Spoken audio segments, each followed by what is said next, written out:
Mukulembeze w'ekibiina ki the National Unity Platform Mwami Robert Kyagulanyi Ssentamu oba muyite Bobi Wine emikutu emigatta abantu okuli Facebook, X wamu n'emirala bukya yava mu ggwanga ajatera okugenda maaso olw'okubanga akozesa buli wabaabaako obubaka bw'ayagala okuba ng'aweereza abantu be mu mbeera emu oba endala. Wabula ate era engeri gyekiri nti emikutu gino gy'atera okuba ng'akozesa mu mbeera y'emu ne munywanyi we bwe batali makambugu ntegeeza General Muhoozi Kainerugaba buli lwaba afunyeyo akagambo k'abayagala okuba ng'amusuula naye akozesa emikutu gye gimu. Kati nno nga wabadde wayiseyise akabanga ng'ababiri bano tebagenda maaso na kubanga bagwisanya bwenyi ku mukutu guno gwennyini ogwa X kwe batera okuba nga beewerereza ebigambo.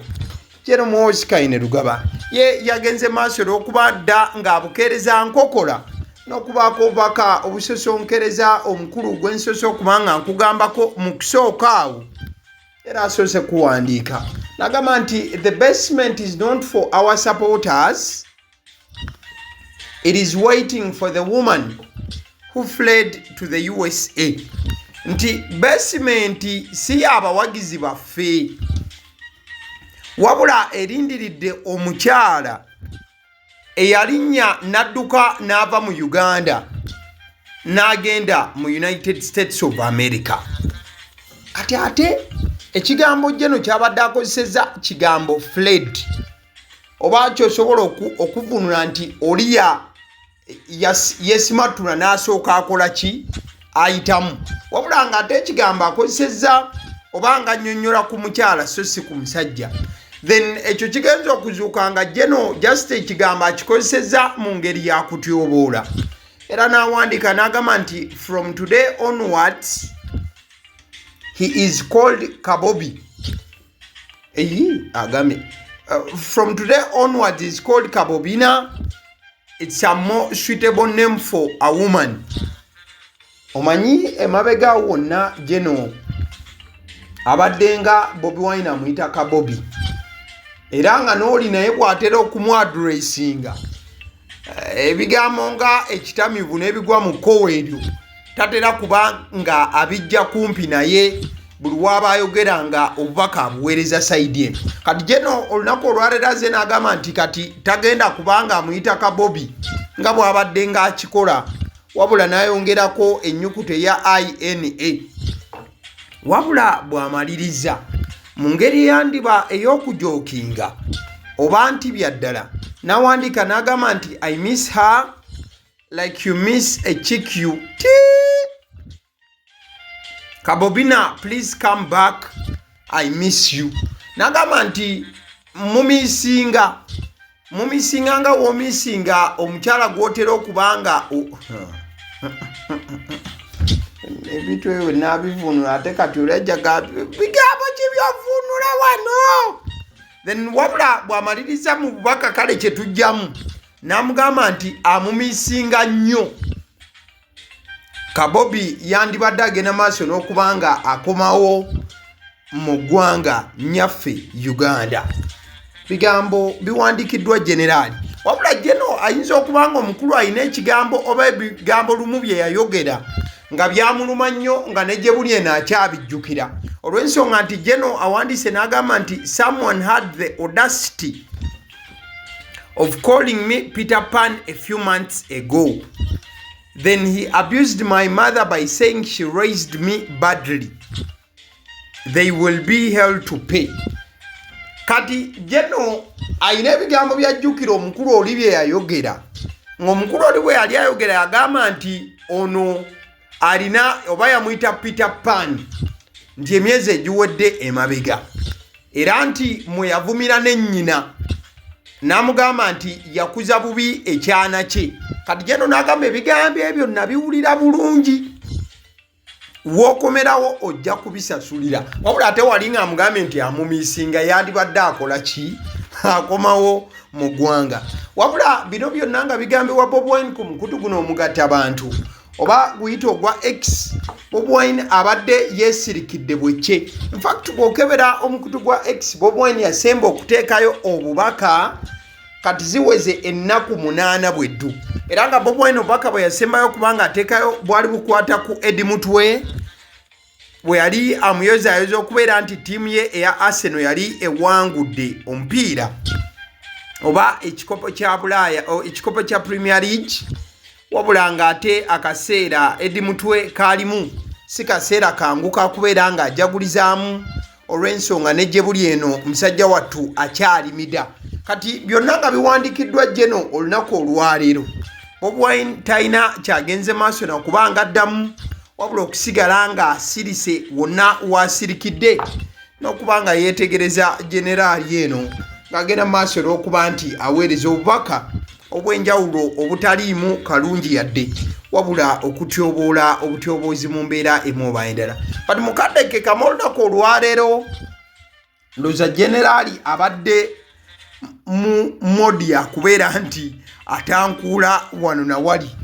Asuse n'awandiika n'agamba nti oluvannyuma lw'okubeera ng'alina by'amaze okutereeza entalo ezimu agenda kuba nga azivaamu. Era agambye ekimu ku bintu byagenda okukola kwe kutandika okuba nga addamu okukwatagana ne muganda we Ssekikubo. Kyemmanyi abadde ayogera ku Honorable Theodore Ssekikubo ono nga teyakomyewo mu Parliament omulundi guno oluvannyuma lw'okubeera nga yakubwa akalulu omukulu Geno Rashande. Kati Geno Muhoozi Kainerugaba agambye nti wakugenda maaso n'okuba nga addamu okukwatagana n'abo beyasowagana nabo ng'ajja kuba nga atandikira ku Ssekikubo. Wabula wakati ng'agamba nti wakutandikira ku Ssekikubo ate atandikiddewo okuba nga anaawuza entalo nate oba okuddamu okulaga obutakwatagana obw'ekika ekyawaggulu bwalina ku bantu b'ettake oba ensi eyo eya Buturuuki. Ojja kujjukira nti ttake ye wali mwana mulenzi amanyiddwa nga the teacher Lumbuye saidi eyo ensi eyo eya ttake mwali. Kati generaali buli waafunayo akadde ayongera okulaga obusungu obw'ekika ekyawaggulu ku nsi eno eya ttake. Era ng'ebigambo byagenda maaso n'okuba nga aweereza bano si bya ssanyu n'akamu, ayongera okubalaga obusungu obw'ettumbiizi era obw'ekituyi. Awandiise n'agamba the tax turned out to be banange. N'agamba nti abantu b'ettake batandika kubeera batiitiizi oluvannyuma lw'okuba nti yabatiisatiisa nti ajja kubaggyako zi kontrakiti zaabwe zonna ze balina mu ggwanga lya Uganda. Generaali bw'amaliriza ayina bwagendedde maaso n'okuba nga awandiika n'agamba nti now that they know we are real men and we don't fear them at all, I want my demands met or we will teach them more lessons. Nti engeri abattake gye bategedde nti Uganda tuli basajja bannamaddala we bataamuwe ebyo by'abasaba ajja kugenda maaso n'okuba nga abasomesa essomo. In fact yabasuubiza n'okuba nga awasa abakyala b'ettake abaweerera ddala. Wano nno yawandiise n'agamba in Uganda foreign policy is conducted by Muzeeyi and me, the rest are dreaming. Nti ensonga z'ebweru ezikwatagana n'eggwanga lya Uganda ye yekka yasobola okuba nga azikwasaganya wamu ne president w'eggwanga era muzeeyi we. Mukadde ke kamu yazzeemu okuba nga alumbagana ku saidi ya ambasada wa Turkey era n'agamba nti ambasada w'eggwanga eryo alina okuba nga yeekweka bw'abanga ddala tayagala kubanga afuna bizibu. Yagambye better be in hiding, tyosaanidde okubeera nga weekwese.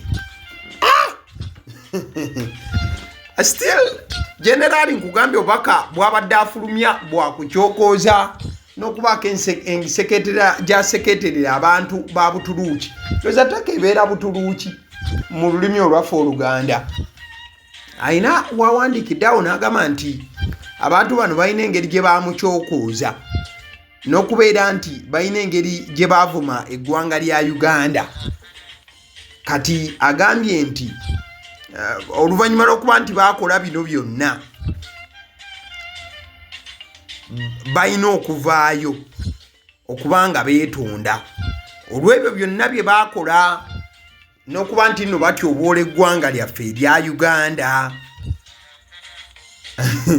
In fact avuddeyo n'agamba n'ogamba nti abantu battake naddala abali mu Uganda baafuna okuwabulwa eri Abangereza abagezi wamu n'Abafalansa wamu n'Abadaaki ne babagamba nti tebabaako kigambo kye baanukula CDF naddala tweets ez'enjawulo zagenda maaso n'okubanga akola.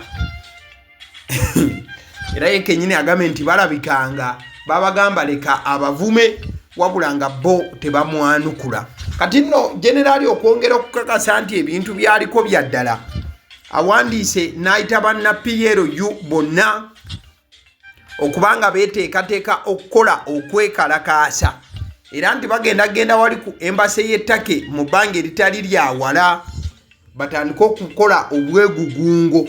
Jeno nga yabalagidde kati wakati nga Jeno amaze okukola ekyo okwongera okulaga nti ebintu bya ddala Secretary General w'ekibiina ki PLU omukulu Honorable Daudi Kabanda afulumiza ekiwandiiko ekiragira banna PLU bonna n'abagamba nti maaso awo wagenda kubaawo okwekalakaasa era bagenda kwekalakaasiza ku embase ya ttake nti bammembers bonna abali mu PLU basuubira okujja mu kwekalakaasa kuno nti chairman yekka owa PLU ne director legal affairs be bakkirizibwa obuteetaba mu kwekalakaasa kuno.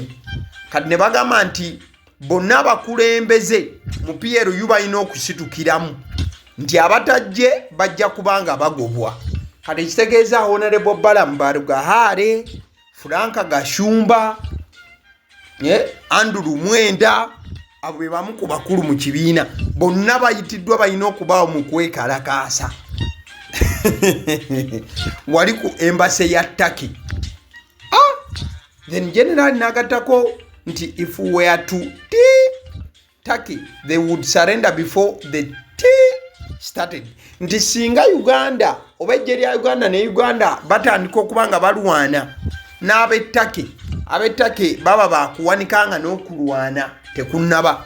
Kati nno Generali alagidde nti mu maaso awo ono gw'omulaba omukulu Kabanda agambye nti balina okubanga bakola okwekalakaasa kw'embasi ya Turkey mu bbanga eritali lyawala. Kati ebyo byonna nga bigenda mu maaso waliwo abadde agamba Generali nti naye taatawo yakuwoninga ku tweet zino z'okola n'amugamba I don't smoke, my father has never apologized for my tweets.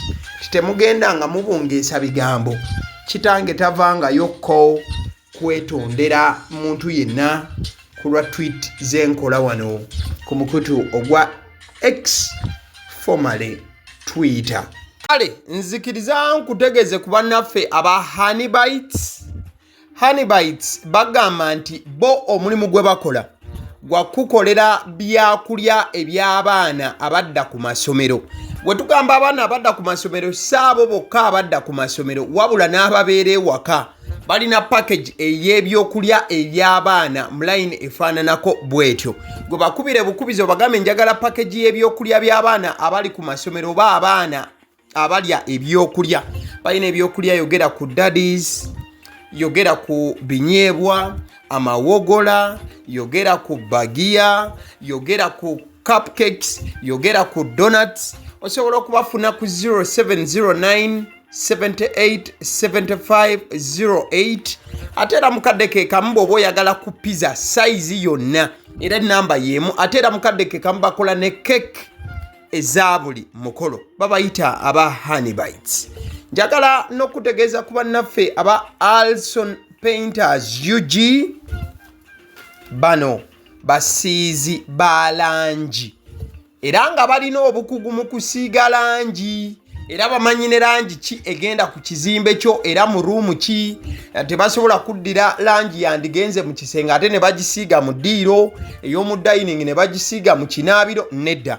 Alson Painters UG omulimu gw'okusiiga langi bagukugukira ddala. Basiiga ebizimbe okuviira ddala ku ruumu emu paka ku makalina n'amakalina gwe bakubira ebukubizo bagambe nti Alson Painters UG namaliriza okuzimba ekizimbe kyange. In fact ne bwoba olina ekizimbe nga kikadde nga olaba langi yakyo efaanana si bulungi, Alson Painters UG bazze kugonjoola ensonga eno.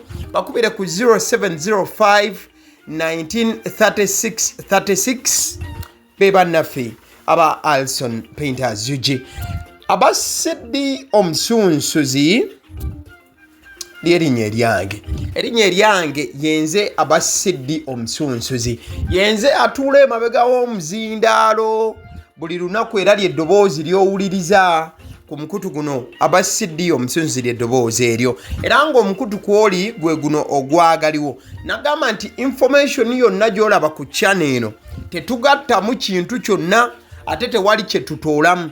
Information nga bw'eba eyingiddewo ffe bwe tugikwata ne tugikuwa. Kati gwe omulabi n'osalawo ki eky'okukozesa information eyo. Kati ky'ogenda okukola mukwano gwange bw'oba omaliriza okulaba vidiyo eno, likinga, commentinga ki ky'olowooza, mukadde ke kamu subscribinga bw'oba nga omukutu guno oli mupya. Ate era mukadde ke kamu sharingira mikwano gyo girabe vidiyo eno ate ne videos endala ku mukutu guno. Agaliwo YouTube channel, mwebale kutulaba.